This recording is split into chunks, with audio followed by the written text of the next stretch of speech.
नमस्कार, मी ॲस्ट्रोस्मिता गिरी. मागच्या 2 व्हिडिओमध्ये आपण मेष आणि वृषभ लग्नाची कुंडली पाहिलेली आहे. आता आपण मिथुन लग्नाची कुंडली पाहणार आहोत.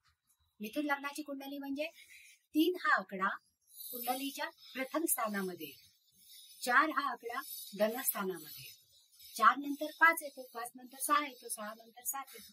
म्हणजे हे जे आकडे आहेत ते राशींचे आकडे आहेत आणि ते क्रमाने येत असतात आणि त्या 12 राशी या क्रमाने त्या कुंडलीमध्ये विखुरलेल्या असतात. तर आज आपण जेव्हा मिथुन राशीचा विचार करणार आहोत, कारण आपण जे काही काम, उद्योग, व्यवसाय, व्यापार हे सगळं जे करत असतो ते पैसा मिळवण्यासाठी करत असतो. मग आपली जी धनसंपत्ती वाढण्यासाठी आपण जो काही प्रयत्न करतो त्या प्रयत्नाला आणखीन बळ देण्यासाठी किंवा आपल्याला योग्य संधी उपलब्ध झाल्या पाहिजे त्याच्यासाठी या ग्रहांकडून आपल्याला त्यांना बळ देऊन जास्तीत जास्त मदत करून घेणं म्हणजे आपला उत्कर्ष करून घेणं हे गरजेचं असतं. तर आज आपण ग्रह आणि वास्तूमध्ये काय बदल करायला पाहिजे किंवा कोणत्या गोष्टी केल्यामुळे वास्तूमध्येही त्याचा परिणाम होईल आणि ग्रहांचा बळ दिल्यामुळे जे स्थैर्य आणि संधी आपल्याला विविध संधी आपल्याला प्राप्त होते त्याचा जास्तीत जास्त उपयोग होईल आणि त्या आपल्याला कॅश करता येतील. आता या 12 आकारांच्या कुंडलीमध्ये मध्यावर म्हणजे पहिल्या भागामध्ये 3 हा आकडा असतो.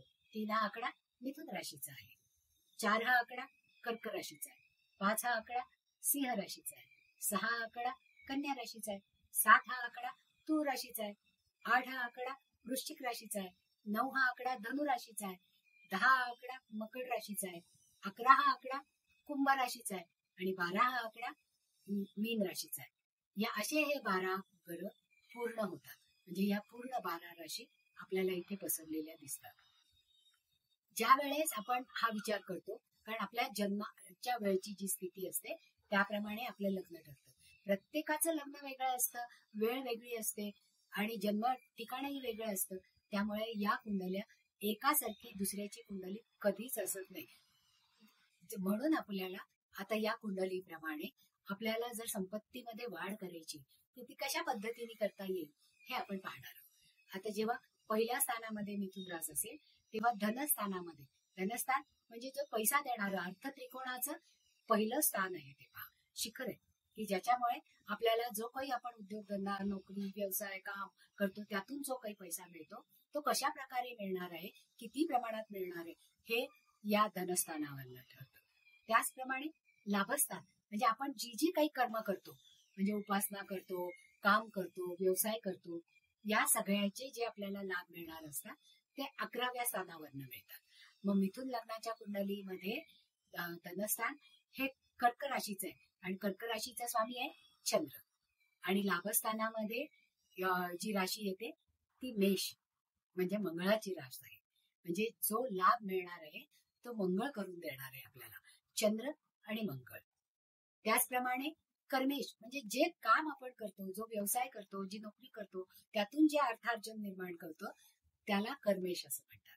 मग तो कर्मेश जो आहे तो मीन राशीचा आहे आणि भाग्येश म्हणजे आपण जन्म झाल्यानंतर आपल्या भाग्यामध्ये काय काय येणार आहे, केव्हा आपला भाग्योदय होणार आहे, आपल्या भाग्यामध्ये पूर्वसंचितांनी काही दिलंय का किंवा आपल्याला कर्माने काही मिळवायचंय का हे आपण भाग्येशावरनं ठरवत असतो.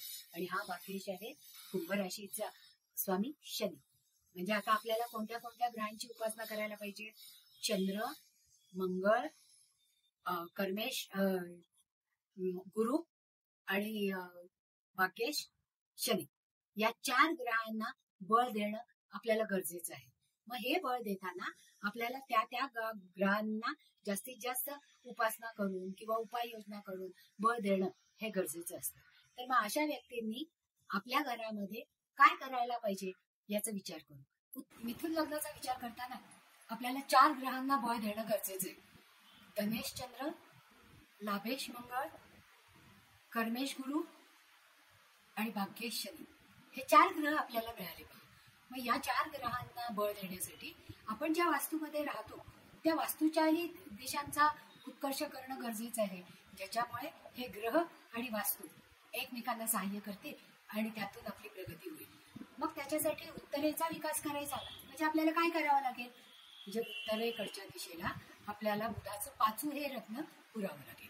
त्याचप्रमाणे पश्चिमी दिशेचा विकास करताना आपल्याला पश्चिमेकडे असणाऱ्या खिडक्यांना निळ्या काचा बसवाव्या लागतील किंवा निळे पडदे बसवावे लागतील, ज्याच्यामुळे शनी महाराजांना बळ मिळेल. कारण पश्चिम दिशा ही शनी महाराजांची आहे आणि शनी महाराजांची दिशा ती अस्ताची दिशा आहे. म्हणजे कुठल्याही कामामध्ये आपल्याला वेळ लागू नये म्हणून आपण शनी महाराजांना बळ देणार आहोत की ज्याच्यामुळे आपल्या कामांना गती येईल आणि आपल्याला लवकर लवकर अर्थार्जन होईल. त्याचप्रमाणे आता चंद्राला बळ द्यायचंय आपल्याला, मग त्याच्यासाठी आपल्याला काय करता येईल, शनी बरोबर चंद्राला बळ द्यायचंय. मग एक चांदीचं तामण घेऊन त्याच्यामध्ये आपल्याला पुष्कराज काही ठेवून त्याच्यावर एक स्फटिकलिंग, मोठ्या आकाराचं स्फटिकलिंग घेऊन त्याच्यावर ते स्थापन करावं लागेल. त्या स्फटिकलिंगावर हळद आणि केशर हे एकत्र मिक्स करून त्याचं त्रिपुंड म्हणजे या 3 बोटांनी आपल्याला ओम सारखं त्रिपुंड काढावं लागणार आहे की ज्याच्यामुळे तो स्फटिक जास्त स्पंदनशील होईल. आणि हे चांदीचं तामण त्याच्यामध्ये असणाऱ्या पुष्कराजावर स्थापन करून आपण जर पश्चिमेला स्थापन केलं तर त्याचा आपल्या आयुष्यामध्ये जास्तीत जास्त उपयोग होतो आणि या 4 ग्रहांना बळ दिल्यासारखं होतं. त्याच्यामुळे आपल्याला नोकरी धंद्यामध्ये चांगल्या संधी उपलब्ध होते, त्यातून अर्थार्जन चांगलं होईल आणि नुसतंच अर्थार्जन नाही होणार तर ते स्थिर राहील. त्याच्यासाठी हे उपाय या उपाययोजना करणं आपल्याला अत्यंत गरजेचे आहे. धन्यवाद.